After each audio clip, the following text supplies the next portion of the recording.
Salut à toi et bienvenue dans Japania. Alors aujourd'hui on se retrouve dans cette petite vidéo pour parler de la situation du coronavirus. Il y a 2 semaines je vous ai déjà une première vidéo où on faisait l'état des lieux de la situation au Japon, mais en 2 semaines tout va très vite, tout évolue.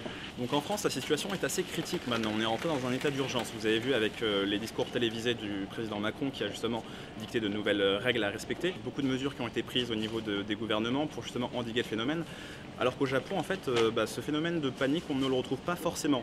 Certes il y a eu une pénurie au niveau des masques et du papier toilette à cause de fake news, de rumeurs qui sont répandues sur le net, mais au-delà de ça, la vie suit son cours au Japon. La raison elle est simple, c'est que le Japon a commencé du coup à instaurer quelques mesures de précaution déjà le mois passé avec la fermeture des lieux touristiques très fréquentés, avec l'annulation d'événements culturels et sportifs. Au Japon, on est assez calme, les supermarchés ne sont pas pris d'assaut, il n'y a pas autant de pagaille, mais après encore une fois, je pense que l'annonce de l'état d'urgence a joué un grand rôle, parce qu'en France, en fait, avec cet état d'urgence, tout le monde se retrouve en fait confiné avec des couvre-feux, etc. Donc là, on est dans un supermarché japonais, on va voir justement si on peut trouver toutes les denrées dont on a besoin dans la vie de tous les jours.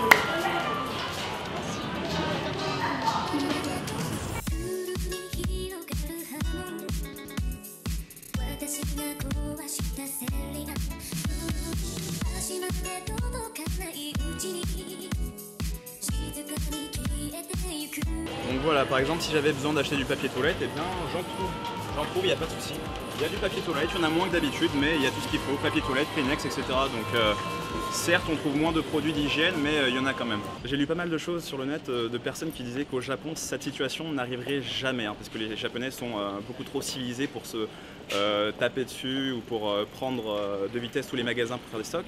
Je suis pas totalement d'accord parce que je pense que si ça arrivait au Japon, eh bien, on se retrouvera un peu avec le même cas de personnes qui iraient dans les magasins pour stocker. Comme en fait j'ai pu le vivre au mois d'octobre dernier avec, vous savez, le typhon. Les gens en fait ont fait d'incroyables stocks des supermarchés, dans les combini de ramen, de pâtes, etc. C'était incroyable. Et pourtant en fait ce typhon n'a duré que 24 heures. Donc ce genre de comportements sociaux, je pense qu'on l'aurait quand même au Japon si jamais il y avait un état d'urgence qui était activé. Là où le Japon et ses concitoyens japonais en fait, je pense, seraient plus efficace, c'est au niveau de la discipline. Parce que si le gouvernement en fait, va leur donner des règles à suivre et des préconisations, je pense qu'ils vont les suivre davantage qu'on les suit en France. La raison elle est simple, c'est que vous savez au Japon, les règles sont les règles, on essaie de les respecter en général. Si on vous dit de ne pas aller dans un bar, si on vous dit de ne pas aller en boîte de nuit, etc., eh bien généralement les gens vont suivre ces règles. Et vous savez, on a pas envie d'être pointé du doigt au Japon et d'être des personnes considérées comme déviantes. Un autre élément qui peut aussi expliquer justement l'endiguement de ce phénomène, c'est que les préconisations sanitaires qui ont été faites, eh bien pour la moitié en fait, ce sont déjà des choses qu'on retrouve au Japon. Par exemple, le port du masque, eh bien, les Japonais n'ont pas attendu le cas du coronavirus justement pour en porter. Vous savez, ils les portent déjà très souvent quand ils prennent des transports ou dans la rue, etc. De même, au niveau de éviter les contacts physiques, c'est ce qu'on nous préconise, eh bien, les Japonais ils ne font pas la bise, ils ne vont pas serrer la main pour dire bonjour. Donc ce sont plein de petites choses en fait, qui n'ont pas dans leur culture et qui facilite en fait l'endiguement de ce phénomène du coronavirus. La grosse mesure qu'a pris le Japon en fait, c'est la fermeture de ses frontières à quelques pays. Donc il y a la Chine, il y a l'Italie, il y a l'Iran et bien sûr la Corée du Sud. Donc ces mesures en fait elles sont faites pour protéger le pays. Donc on ferme justement les frontières à ces ressortissants de ces pays-là et on fait aussi sauter les visas des personnes qui vivent en fait dans ces pays. Attention, petit flash info, entre le moment où j'ai tourné cette vidéo aujourd'hui le dimanche 22 mars, il y a eu du changement et cette fois-ci ça nous concerne nous directement les Français. Donc maintenant tout ressortissant français qui a envie d'aller au Japon doit absolument avoir un visa. Avant on pouvait venir au Japon jusque 3 mois, donc 90 jours sans visa, maintenant ce n'est plus possible. Autre chose, si vous êtes ressortissant de l'Union Européenne et que vous voulez venir au Japon, eh bien dans tous les cas vous allez devoir passer 14 jours en quarantaine, donc 2 semaines. Ça c'est maintenant des conditions sine qua non pour mettre les pieds au Japon. Donc ces mesures sont rentrées en application le 21 mars et seront valides jusque fin avril. Donc à partir de fin avril, eh bien, le Japon décidera si oui ou non il décide de prolonger ces mesures. Et donc c'est assez compliqué, ça crée des tensions, ça crée particulièrement des tensions avec la Corée, parce que comme vous le savez, l'année dernière il y a eu quand même pas mal de tensions entre la Corée du Sud et le Japon, donc ça a ravivé un peu le brasier, bis repetita, monter des tensions, etc. et vous connaissez la suite. Et c'est pour ça que pour parler de la Corée, et la comparer au Japon dans la façon dont ils gèrent le phénomène, je me suis dit qu'on allait appeler notre petit envoyé spécial qui est souvent sur la chaîne, on va demander à Keijin tout simplement. Today my question for you is, did the new measure from Japanese government affected Korean people in Japan? Right, so when I visit Korea, I have to be in quarantine for 2 weeks. And when I come back to Japan, I have to stay in quarantine for 2 weeks. So basically, when I visit Korea, I have to be locked for 1 month Yeah, that's for insane. nothing. So you had to cancel your travel plan to Korea? That's right. I want to visit Korea in April, but it's not gonna happen. My parents want to send me something by EMS. But basically, EMS means you are sending a parcel by airplane. But then I think it will take 1 month. So yeah, Versus how long usually? like 1-2 days. Okay. Yeah, so they are more strict about checking all the parcels. So Korean people can visit Japan without visa, but not anymore. So you need to get permission from the embassy, and then if you get the approval, then you can finally visit Japan. Actually, a lot of my friends were in Korea, but then they started this from March 9th. So everyone come back before March 9th. To Japan? Yeah, otherwise they have to be in quarantine for 2 weeks. Can you tell us how the Korean government handles the coronavirus crisis, like with a mask and everything? So masks are probably not enough, so you can get it once a week, and then also you can only get up to 2 masks. So you cannot get it any day. You only get it according to your birth year. Okay.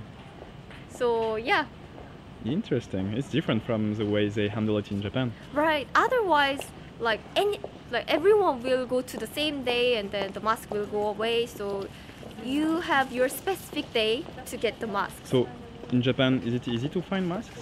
I tried to go to some supermarkets and pharmacies, and I haven't seen any masks. My friend said if you go to the supermarket or pharmacies in the morning, there will be masks for an hour, but after an hour, it will be gone. Okay. So this is a picture that my mom sent. So she went to supermarket to buy masks. So the number is 333, and then in front of her, there's 332 people waiting to buy a mask. Wow. And then my mom said, "Oh, that's okay. There are 200 more people behind me." Oh, it's crazy. Yeah, it's crazy. Wow. What about now? Like, how do you get your masks?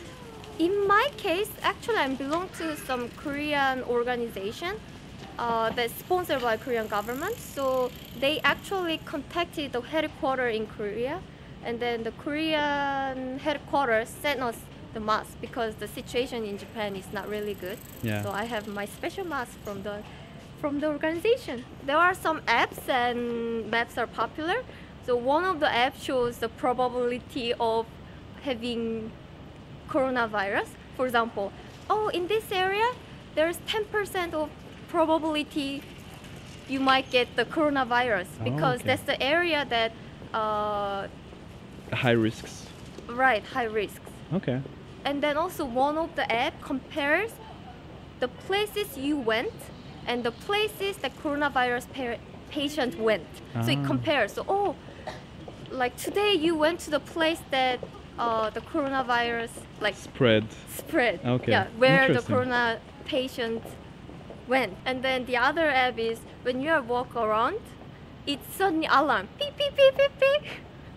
So in 100 meters, there's a place that corona patients went. Be careful, be careful. Okay. So many apps to raise awareness. Yeah. Interesting. And then also there's a map that shows where you can get masks. Otherwise, you go to a random pharmacy and there's no mask, right? So it shows how many masks are left in this pharmacy, this supermarket. So people check it and then get the mask. How did Korean people react to Japanese government measures to close the frontier and to stop like the visa stuff? I think it was half and half, and half people are saying like, "Oh my God, this is unfair. We should do exactly the same thing as Japanese government did," and half people are like, that makes sense because in Korea the situation was really bad from the city Daegu especially. So we think Wuhan is really dangerous city Yeah. now, right? So Japan can think Daegu is dangerous city too. So Yeah. half and half. Ces derniers jours, j'ai reçu pas mal de messages de personnes qui me demandaient justement si ça valait encore le coup de voyager au Japon, etc. Donc maintenant, au moins, c'est net, clair et précis. Avec le confinement qu'il y a en France, ça va devenir difficile de voyager. Mais je vous le dis, vous ne ratez rien parce que même si vous aviez l'occasion de venir au Japon, eh bien, voilà, le Japon a perdu un peu de son charme avec toutes ces personnes qui sont masquées, avec tous ces endroits qui sont vidé en fait. Et même si je sais, ça peut faire de belles photos de ne pas avoir tellement de monde dans les spots touristiques, mais ça perd de son charme parce qu'il y a énormément de boutiques, de magasins qui sont fermés. Donc pour moi, je pense qu'il vaut bien mieux en fait décaler son voyage et venir au Japon l'année prochaine ou en fin d'année et être sûr d'avoir un Japon comme on a l'habitude de le voir. Et donc pour conclure, je vous dirais que certes au Japon, ça ne panique pas pour le moment, on a l'impression que c'est bien endigué, mais qu'en sait-on réellement? Est-ce que le gouvernement japonais n'est-il pas en train de justement de cacher un peu les chiffres, de les masquer pour justement reculer l'échéance et de ne pas avoir à annuler les Jeux Olympiques? Vous savez, il y a de gros enjeux financiers et le nombre de personnes testées au Japon est quand même bien plus faible que ce que l'on peut avoir en Corée. C'est aussi pour ça qu'en Corée, il y a beaucoup plus de cas qui ont été décelés. Voilà, au Japon, on ne panique pas, mais il fallait apporter cette petite touche de contraste parce que vous savez, les chiffres, on peut les manipuler à notre bon vouloir. Enfin bref, voilà, j'espère que cette petite vidéo vous a plu, ce petit état des lieux que je trouvais important de faire pour suivre un peu l'évolution du coronavirus au Japon, en France, etc. Parce que vous savez, ça va très vite, en 24 heures, comme je vous le disais, tout peut évoluer, tout peut changer. Dites-moi si ça vous plaît justement d'avoir ces petites brèves d'actualité et j'imagine que je vais être amené à faire une vidéo là-dessus dans les semaines à venir parce que ça va tellement vite et que ça peut impacter justement la vie au Japon, tout simplement. Encore une fois, je vous dis merci d'avoir regardé, merci d'être toujours fidèle au poste. N'hésitez pas à vous abonner, à lâcher un pouce bleu des familles, à suivre les réseaux sociaux pour soutenir la chaîne. Et moi sur ce, je vous dis tchou bye bye et à la semaine prochaine.